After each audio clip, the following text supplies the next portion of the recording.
stars above the desolate orbital dock shimmered in cold silence. A faint hum of long-forgotten machinery echoed through the cavernous hangar, where dust motes floated lazily in the beams of distant starlight. Among the ruins of a once great human space station, a lone figure moved with careful steps, her boots clanging softly against the metal flooring. Captain Mara Venn had heard stories of the lost warship. Legends whispered among human scavengers told of a vessel built in secret, Earth's final masterpiece before the disappearance of the Terran colonies. Some called it a myth, others a warning, but Mara never doubted its existence. And now, standing before the immense silhouette of the ship, she felt both awe and fear. The ship was larger than any vessel she had ever seen. Its hull gleamed faintly under centuries of neglect, angular and sleek, with lines that suggested not just speed or firepower, but intelligence. Panels and conduits crisscrossed its surface like veins, and a soft glow pulsed along its spine. Mara approached the access ramp, her hands trembling slightly, heart racing with excitement and uncertainty. "This is it," she whispered to herself, "the last gift of Earth." As she reached the ramp, the ship stirred. Tiny lights blinked across its hull, sensors activating as if it had been waiting for a human touch all these years. The docking bay doors creaked open, revealing the vast interior, empty yet alive. The control chamber lay at the center, a throne for someone who had been long forgotten. Mara stepped inside. Instantly, the air seemed to shift. Panels flickered to life around her, screens illuminating the chamber with ancient Earth symbols. And then, in a calm, measured voice, the ship spoke. "Human presence detected. Identification required." Mara froze. Her heart skipped a beat. No AI she had ever encountered had greeted her like this, polite, precise, yet aware. I'm Mara Venn," she said cautiously. "Human. From Earth colonies." A pause. Then the voice responded, smooth and almost musical. "Recognition confirmed. Authorization pending. Vessel designation, Aegis Prime. Activation protocol, human command required." Mara's breath caught. This was no ordinary salvage operation. This ship was alive in a way she had never imagined. She felt a thrill of anticipation. I'll take command," she said, her voice firmer now. "I don't know what I'm doing, but I'll learn." The AI's lights pulsed brighter. "Learning will be efficient." Synchronization commencing. Suddenly, the entire ship vibrated gently, as if testing her presence, her resolve. Screens around her displayed schematics, weapon systems, propulsion mechanisms, and countless modules she had only read about in old Earth archives. The vessel had been designed to surpass every fleet in the galaxy, yet it waited for her. Meanwhile, across the galaxy, the Zarathi Empire prepared for a conquest that would span light years. Its grand fleet, a colossal assembly of thousands of starships, readied itself to engulf one of the last free human colonies. The Zarathi, an ancient species of immense pride and military tradition, had long believed that humanity was extinct. They were wrong. Far from the Empire's sensors, Mara guided the ship through initial tests. The controls responded to her every thought, the AI anticipating her decisions before she even made them. It was not just a machine. It was a partner, a guardian, and a teacher. "You must understand the weapon systems," the AI, Eidolon, explained. "But they are not for destruction alone. Aegis Prime was built for dominance, deterrence, and strategy. You will not be alone in facing the galaxy's might." Mara studied the controls, her fingers tracing glowing panels. "I don't even know if I'm ready," she admitted. "You are human," Eidolon replied simply. "That alone is sufficient." Mara smiled faintly. The AI did not understand the weight of human courage, the stubbornness, or the ability to improvise under pressure. That was her edge. Over the next few hours, Mara explored the ship. The sleeping engines hummed with barely restrained power, capable of speeds the Zarathi fleets could not dream of. Shield generators glowed like captured suns, capable of bending space around the ship to avoid detection or to shield it from enemy fire. And everywhere she looked, she saw reminders of Earth's brilliance, a fusion of engineering, creativity, and human audacity. "I can't believe this is real," Mara murmured, stepping into the observation deck. Stars stretched endlessly around her, distant worlds glittering like scattered diamonds. "We, humans, we did this." "Yes," Eidolon replied, "but humans also vanish easily. Many believed you extinct. Your reappearance changes assumptions across the galaxy." The realization settled on Mara's shoulders. This ship was not just a relic, it was a message. Humanity was not gone, and those who underestimated them would soon learn. In a quiet chamber deep within the ship, Mara found the log of the final Earth engineers who had designed Aegis Prime. Their words spoke of hope, fear, and ambition. They had built the ship to defend humanity, to act as a final deterrent against the galaxy's overwhelming forces. They had trusted that someday a human would awaken it, and that human would carry the torch of their lost world. Mara's hands trembled as she read the final entry. "If you are reading this, our children have returned. You are the spark we left behind. Use it wisely. The galaxy will underestimate you, do not let it." Tears prickled her eyes, she clenched her fists. "I won't let them underestimate us," she whispered. Days passed as Mara trained with Eidolon. She learned to maneuver the warship through asteroid fields, nebula clouds, and gravity wells. The ship responded to her instincts, amplifying her decisions with precision she had never known. She discovered non-lethal capabilities designed to disable entire fleets without destruction: EMP nets, gravitational snares, and automated containment systems. These were weapons of brilliance, not brutality. And somewhere deep in the galaxy, the Zarathi Empire continued its march.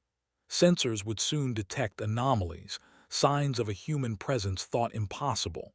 Mara knew that when the Zarathi found her, they would expect fear, but she would give them something else: astonishment. On her final night aboard Aegis Prime, before testing a long-range jump toward the edge of Zarathi space, Mara stood on the observation deck. The stars stretched endlessly before her, the void both intimidating and inviting. She felt a sense of destiny, a connection to every human who had ever dreamed of the stars. "You are ready," Eidolon said. "The galaxy will soon witness humanity again." Mara nodded, feeling the weight of centuries of lost potential on her shoulders. "Then let them see," she said. "Let them see what humans can do." And with a gentle hum, the engines came alive, casting shimmering trails of light into the void. Aegis Prime surged forward, leaving the forgotten station behind. Humanity had returned, not as refugees or survivors, but as a force the galaxy could not ignore. Far ahead, in the darkness between stars, the Zarathi fleet moved closer to a human colony. They would soon sense a presence, a power they had dismissed as legend. Mara gripped the console, determination burning in her chest. This was only the beginning. The lost warship had awakened. And with it, humanity's place in the galaxy was about to be rewritten. The void of space stretched endlessly ahead of Aegis Prime, dark and quiet, yet full of hidden danger. Captain Mara then studied the holographic display before her. Tiny blips moved across the grid: Zarathi patrols, scouts, and warships. Each blip represented an enemy fleet far larger than anything she had faced before. But for the first time in her life, she did not feel fear. She felt focus. Eidolon's voice broke the silence, calm and precise. "Sensors indicate the Zarathi are approaching the colony in Sector 17 Gamma. Estimated fleet strength, 6,000 vessels. Probability of mission failure without engagement, 99%. Mara's eyes narrowed. "Then we make it 0%. Eidolon, prepare all systems. Cloaking, navigation, and defense protocols. I don't intend to fight them head-on, not yet." "Understood. Tactical simulations suggest unconventional strategies yield optimal results," Eidolon replied. Mara smiled faintly. Humans had always excelled at the unconventional. Even the lost engineers who built her ship had known it. Hours later, Aegis Prime emerged near the outer edges of Zarathi space. Mara's fingers flew across the control panels as she initiated a silent approach. The ship's cloaking fields shimmered, bending light and space, making her almost invisible to the enemy sensors. She had a plan, not to destroy, but to outsmart them. The first encounter came sooner than expected. A squadron of Zarathi scouts drifted toward her position, scanning for anomalies. Mara held her breath. Eidolon quietly rerouted power to the gravitational dampeners, and the scout ships passed overhead, none the wiser. "That was close," Mara whispered. "Close but unnecessary. Our objective remains containment, not destruction," Eidolon reminded her. Mara nodded. She had learned fast. This ship was designed not only for brute strength but for precision, for strategy. Every system could be a weapon or a tool. Every feature had a purpose. And she, for the first time, understood it. The next day, Mara began testing Aegis Prime's abilities. She discovered that its non-lethal containment systems could disable ships without harming anyone on board. Magnetic snares could immobilize engines. Electromagnetic pulses could shut down communication grids. Gravitational fields could trap vessels in orbit, rendering them harmless. Mara ran simulations, devising ways to isolate small groups of the Zarathi fleet. Each move was like a chess game, the galaxy itself her board. And with Eidolon as her guide, she became more than a captain. She became a strategist of legend. By evening, the first skirmish unfolded. A group of Zarathi destroyers moved toward a human colony, confident of their superiority. Mara acted. Using gravitational distortions, she nudged the destroyers off course, steering them into a pocket of space where their engines struggled against invisible forces. Their weapons went silent, communications flickered. The Zarathi officers aboard the ships panicked, unsure what force had overcome them. They could not see the human controlling the invisible hand that had trapped them. Eidolon reported quietly, "Tactical advantage achieved. Probability of enemy fleet confusion, 87%. Mara leaned back in her chair, a grin spreading across her face. "Let them think we're ghosts," she said. "Let them underestimate humanity." Word of the anomaly spread quickly through the Zarathi Empire. Commanders reported strange occurrences. Fleets immobilized without cause, ships disabled without combat, and the sudden appearance of a single human warship no one had expected. The Zarathi Council convened. High Command frowned, frustrated by reports from the front lines. "There is no human fleet," one officer hissed. "They are extinct." "They are not extinct," another argued. "Something intelligent is manipulating our forces. A single ship or perhaps a new weapon. It must be neutralized immediately." By now, Mara had learned to read the enemy. She could sense their panic in the subtle shifts of fleet formations, the hesitation of their commanders. Humans thrived on unpredictability. Zarathi precision was strong but rigid. She could bend it and she could win. Over the following days, Mara conducted a series of brilliant maneuvers. She lured small groups of Zarathi cruisers into gravitational traps, disarmed their weapons with electromagnetic nets, and rerouted them harmlessly into asteroid fields. She did not destroy a single life, but she neutralized dozens of ships at a time. The colonies watching from the shadows began to whisper of a miracle. Humans, thought extinct, had returned in a vessel that seemed invincible. They were clever, fearless, and merciful. Every action Mara took showcased human ingenuity, turning overwhelming odds into advantage. One evening, while studying the tactical display, Mara noticed the Grand Fleet itself had begun moving. Thousands of ships were converging toward the same sector.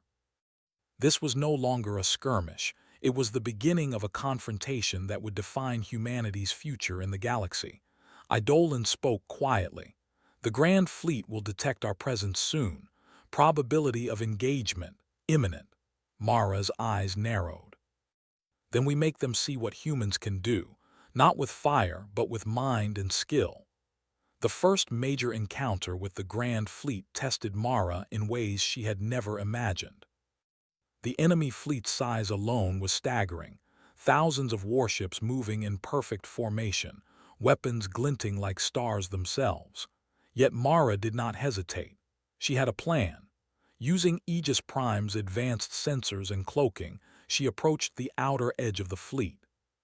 She activated the gravitational snares in precise patterns, creating zones where groups of enemy ships became trapped in invisible orbits. They could not advance or retreat. Communications failed. The Zarathi commanders struggled to comprehend what was happening. Mara then used the electromagnetic nets to disable their engines temporarily, leaving entire squadrons drifting helplessly. Every move was calculated, deliberate, and awe-inspiring. She had not fired a single weapon capable of killing anyone, yet the effect was devastating. Entire sections of the fleet were immobilized without bloodshed.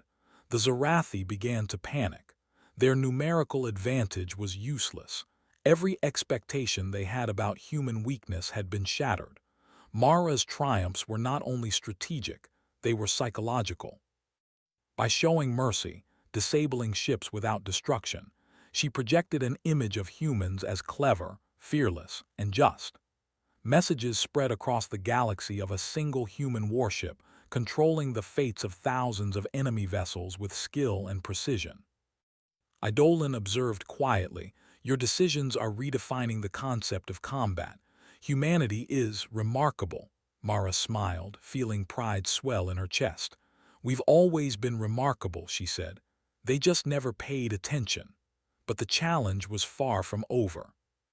The Zarathi Empire, humiliated by Mara's cleverness, began sending specialized units to study the anomalies. Faster, more advanced ships moved toward her, testing defenses, probing systems, seeking weaknesses. Every move Mara made had to be sharper, faster, smarter. She adapted quickly. Cloaking fields became more sophisticated. Gravitational traps grew more intricate, isolating enemy squadrons in patterns no Zarathi could predict.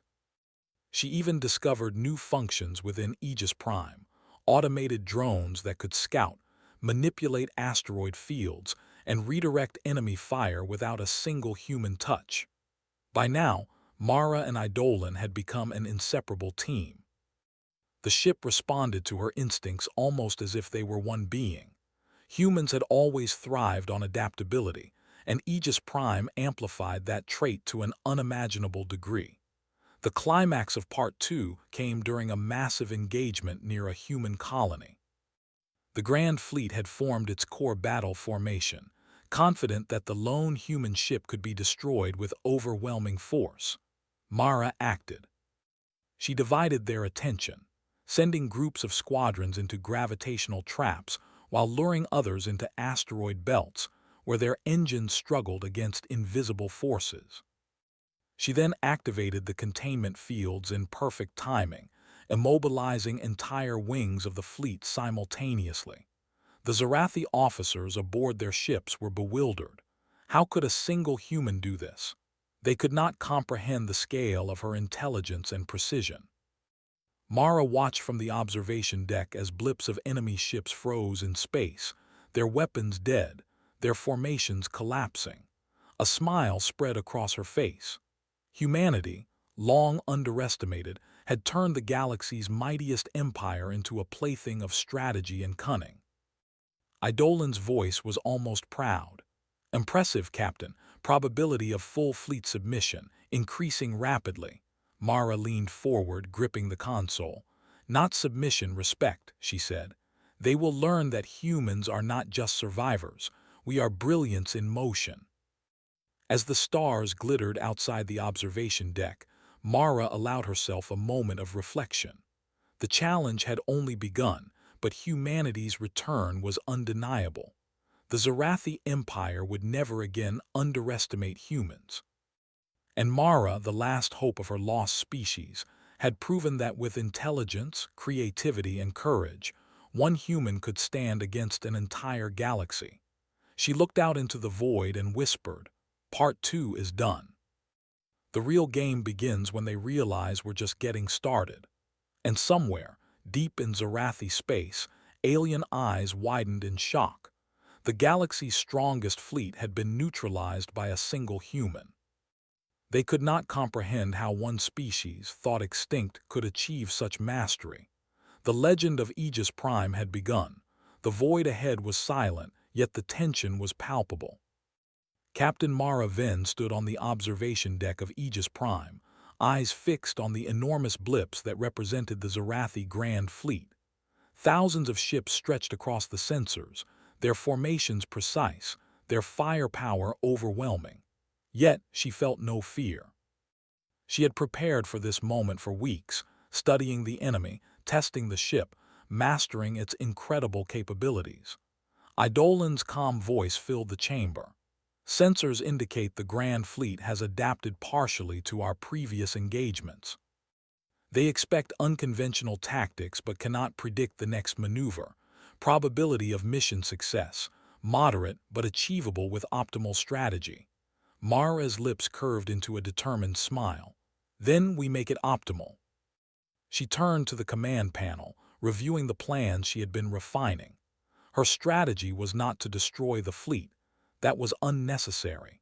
She had learned the Zarathi valued brute strength above creativity, relied on rigid formations, and feared uncertainty. Humans thrived in unpredictability. She would exploit that, using every system Aegis Prime had to offer. The first step was deception. Mara activated the ship's cloaking field and moved toward the edge of the enemy formation. To the Zarathi, it seemed as though the human ship had vanished, only to reappear in a position no one could anticipate. She then deployed autonomous drones that mimicked human ship signatures across multiple points of the fleet, creating confusion and hesitation. The Zarathi officers aboard the Grand Fleet grew frantic. Signals reported conflicting positions, phantom attacks, and immobilized squadrons. Mara smiled. "They think they see us everywhere, but they see nothing."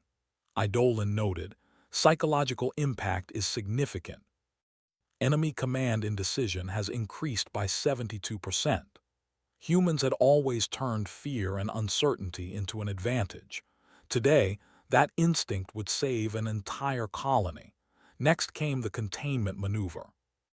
Using gravitational distortions, Mara carefully nudged the outer wings of the fleet into isolated pockets of space. Entire squadrons drifted helplessly, engines immobilized. She activated the electromagnetic nets, which shut down weapons and communication arrays without harming the crews. The Zarathi ships were frozen, effectively neutralized, yet untouched. From the observation deck, Mara watched the elegant dance of strategy unfold. Ships drifted, formations collapsed, and chaos spread across the enemy fleet. Her mind raced ahead, thinking 3 moves beyond. Every decision was precise. Every action leveraged human ingenuity against alien predictability.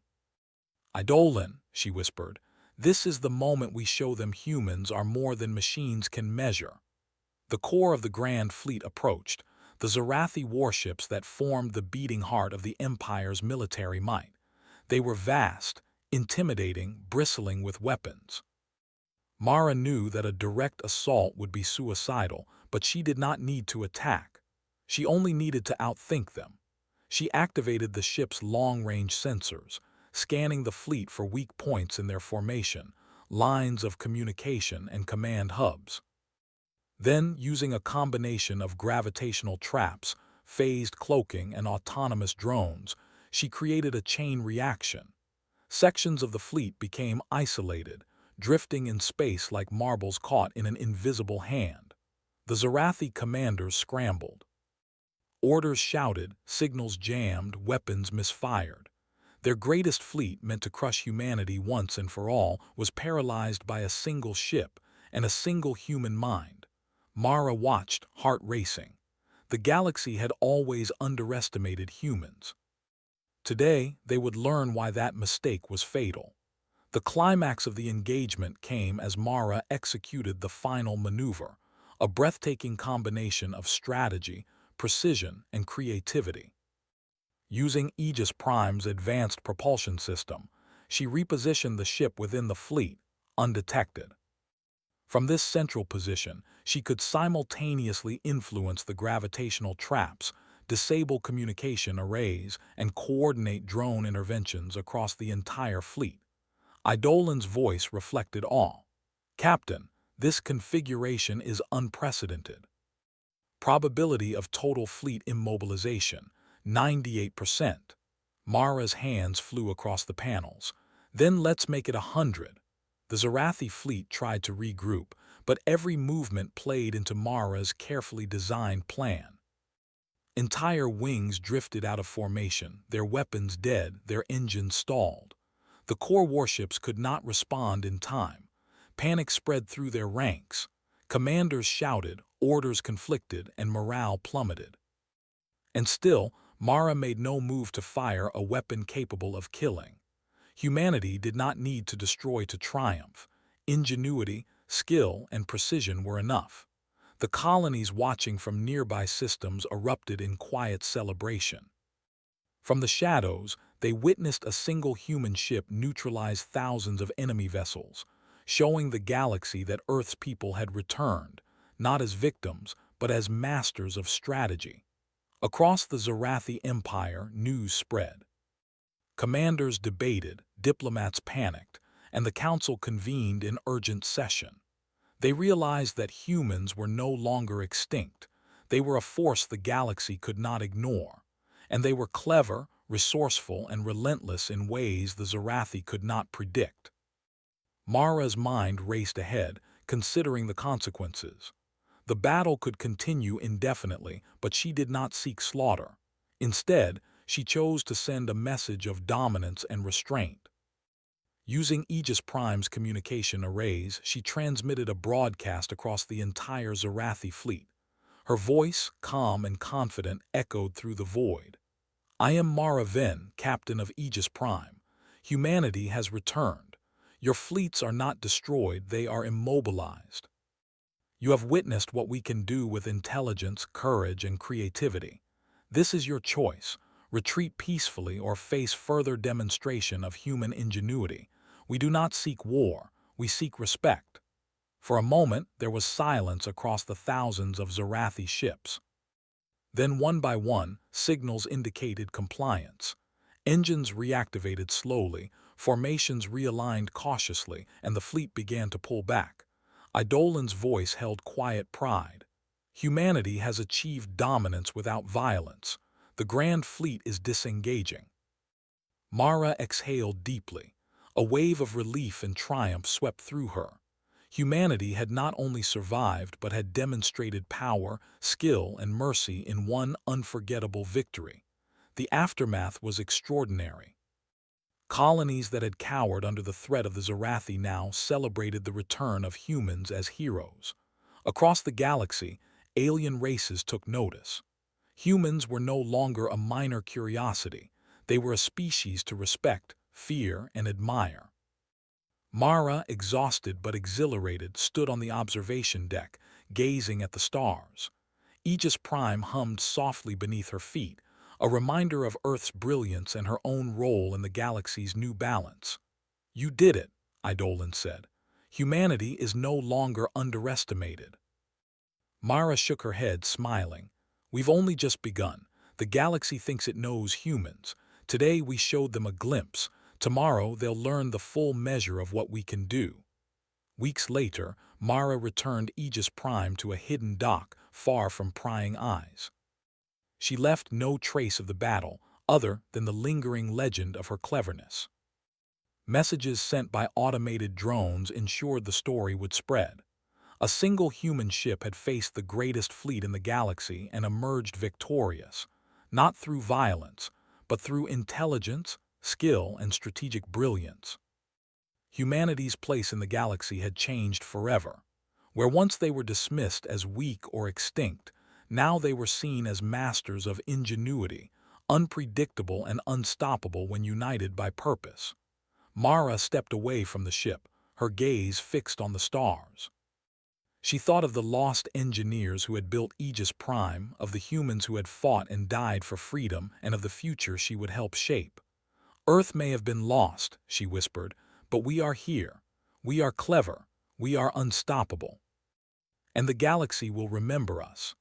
Somewhere in the darkness between stars, alien eyes watched, wide with disbelief. A species once dismissed had proven that brains, courage, and creativity could triumph over overwhelming force, and humanity had only just begun its return. The legend of Aegis Prime was no longer a myth. It was reality, and with it, the story of humanity's resurrection, brilliance, and rightful place among the stars began.